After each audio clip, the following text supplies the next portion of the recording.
These are the biggest movie and TV show surprises and disappointments of the year so far. Easily one of the biggest surprises of the year for me is Kingdom of the Planet of the Apes, because I'm not gonna lie, I kind of went into this movie thinking it was just gonna be like a cash grab trying to profit off the franchise name. It seemed like a pretty unnecessary sequel, and like, why are we going 300 years after the last 8 movies? So I was blown away watching this in theaters and realizing, wait, this is actually an incredible movie that stands on its own and sets up an amazing new trilogy, but also honors the legacy of Caesar and the last Planet of the Apes trilogy. And this movie's smart enough to know they can't give us a new main character that's ever going to be as iconic as Caesar, so they don't even try to replace them, and instead they give us a brand new type of protagonist in Noah. He's completely different in every way. He's a lot more cautious, and he's not a natural leader like Caesar was, which I just think is an amazing decision to go this completely different way with your new protagonist. I'm not exaggerating when I say Proximus Caesar is one of my favorite movie villains of the last couple of years. Like, this is just such a good performance. The aura is insane. If you don't know, he's taking all of Caesar's words and legacy and pretty much just twisting it for his own personal gain, which is just such a cool concept for a villain. And Kevin Durant deserves so much respect for his voice performance here because it is incredible. One of the biggest disappointments of the year is Kung Fu Panda 4. Now, I actually enjoyed this movie a lot more than other people did, but it was still disappointing to me because I expected this to be just as great as Kung Fu Panda 1 and 2. Like, Jack Black as Poe is just as awesome as ever, and his humor is just as funny as ever, and a lot of the animation in this is some of the best in the entire series. This film also just feels a lot more shallow than the earlier Kung Fu Panda movies are, because they used to actually have something to say, and this one kind of doesn't. The Chameleon was an awesome concept for a villain, and Viola Davis has some amazing voice work, but she's not in the movie enough to really become one of those iconic Kung Fu Panda movie villains. And obviously having Aquafina as your second main character in the movie is never going to be a positive, so while I don't think this is a complete disaster like a lot of people, I was still heavily disappointed by this film.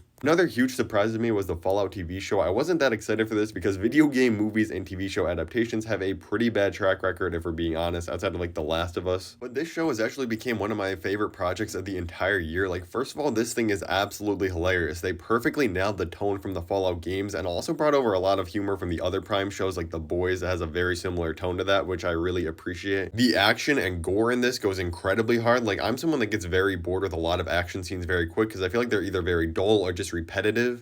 Stuff like the ghoul shootout and some of the different creatures in this world were just so incredibly cool. Characters are also just all so good. Like, Walton Goggins as a ghoul is an A+ performance. Lucy as the main character, I really love this performance too. She has this nice balance between being like kind of way too wholesome and sweet, but also can stand on her own. Even side characters like Norm in the first couple episodes, I thought he was just going to be some little character that didn't really do much. He became one of my favorite characters and had one of the most interesting side plots in the entire show. While this is very lighthearted and humorous, like I said earlier, it also knows when to get serious and become more of a drama in the last couple episodes, and that final was absolutely mind-blowing to me. I loved it. Sadly, on the other end of things, I was very disappointed by Ghostbusters Frozen Empire, and I went into this with incredibly low expectations, and somehow it still missed that, and I was left disappointed. We really just need to pull the plug on this entire franchise. It has just gotten so far away from what the original movie was, and these ones are just so lifeless in my opinion. I do gotta say, I think McKenna Grace is actually innocent in these movies. She is pretty good, but sadly, everything she's surrounded by is just terrible. I think my main problem with this movie and Ghostbusters Afterlife is they have so many different ideas and plot points going on in each movie that none of them actually get to get fully explored. Like, I feel like if they just made this like a TV series and had multiple seasons, it could have actually worked because the ideas are there, but the execution is just terrible. X-Men 97 was a huge surprise for me because I've never actually watched the original X-Men the animated series, and I knew this was coming out, so I was like, oh, I'll check it out, it's Marvel, but I wasn't super excited for it. But little did I know, I was getting into a show that has some of the best X-Men portrayals I've ever seen in my life. The animation is just absolutely gorgeous, and this balances those big giant battle sequences with more personal moments perfectly. This genuinely gave me so much faith in superhero projects going forward and made me really want to see a lot more animated superhero projects, because there's things that you could not have done in live action in this. And I'm not exaggerating when I say at least like 6 or 7 of these episodes were almost perfect 9 or 10 out of 10s. Like, this was just a masterpiece of a show, and I really hope Marvel learns from it and gives us a lot more animated stuff. Sadly, the showrunner, who's a large part of why the season was so good, did get fired by Marvel before this even released due to stuff unrelated with the show. It was some of his personal things, so I hope none of that was too serious and they can bring him back for season 2 because he needs to cook again. The last part of the show that I'll gush over is how it handles cameos, because I love how they're just in the show for like 1 second. You can say, oh, that's cool, I saw that character, and that's it. Like, we don't have some cringy lines, and aren't like teasing a different MCU project. It was just so refreshing to just see these superheroes naturally be in the universe and nothing else. The Megamind sequel, Megamind versus the Doom Syndicate, is not only one of the most disappointing movies of this year, I'd say all time, and one of the worst movie sequels I've ever seen in my life. Because the main problem with this is it's honestly just insulting to everybody that grew up with the Megamind movies or anybody that that wants to get into it now, because this has no effort put into it whatsoever. First of all, you can tell they were just trying to make this movie as cheap as possible, because not one single person from the original cast comes back, which makes the movie lose a lot of its charm. Like, look at the celebrity cast here members in the first movie. This gave the movie so much personality. But not only did they get rid of all the original voice cast members, they also just cut the animation budget in half, if not more, because this movie looks absolutely terrible to look at, which is just insane that you can put out a sequel over 10 years later and have this movie somehow look 10 years older than the original. Like, this literally looks like Cocomelon in almost 90% of the scenes. And what all this tells me is that this was just some greedy executive that says, hey, Megamind is a popular franchise, let's get more movies out there, pump it out, don't care about the quality, just hope kids put it on in the background and forget about it 10 minutes later, which is just so disrespectful to their audience. But the saddest part is they could have put a little bit of effort into this, brought back the original voice cast, put a decent amount of money into the animation, and put this out in theaters, and they probably could have made a ton of money. But no, they put this out instead, and they paid the price for it. I need more positivity though, because Shogun was such a massive surprise. I honestly didn't know this show existed until like a week before it came out, and then I was like, oh, okay, I'll check it out, it looks okay, and it was absolutely mind-blowing how good this was. One of the best dramas we've got in recent years. It takes place in the 1600s Japan, and the tension between characters is so good in this, but what I really appreciate is that you can tell they put so much thought into all the sets and costumes. It looks so beautiful. Now, if you go into this looking for huge action sequences and wars, you're not going to get that, but if you want all the underlying political tension and drama building up, you're going to get a lot of it, and it's super good. I definitely recommend checking this out for everybody out there.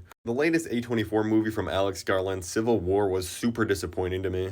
The movie follows war journalists traveling across the United States that's broken into a civil war, and they're trying to interview the president, so that leads them to traveling across this fictional United States. But I'm sorry, you cannot make a movie called Civil War in the year 2024 and be so unbelievably disconnected from the real-life political climate. This is one of those movies that's essentially saying nothing at all about anything happening in real life. Like, I don't care which side you pick or what you do, but you have to make some sort of statement. The only takeaway from this movie is, war's bad for everybody, which is not really a hot take. And I saw people saying this is so intense of a movie. I felt my heart beating the entire time. I did not get any of that. The only thing I really like was Kirsten Dunst. I think she was incredible as a lead in this movie, and she should get more leading roles after this. Lisa Frankenstein from earlier this year was one of the most charming films. I was so surprised by this. I went in with no expectations, but if you don't know, it follows this girl Lisa. She befriends this kind of zombie dude coming back from the dead. And the two go on a mission to get more body parts to give to Cole Sprouse, who plays like the zombie undead dude, to make him more like a human again. I won't lie, I'm a sucker for the 80s throwback, just vibe, the visuals of all the neon lights and everything, and the music was just all working for me.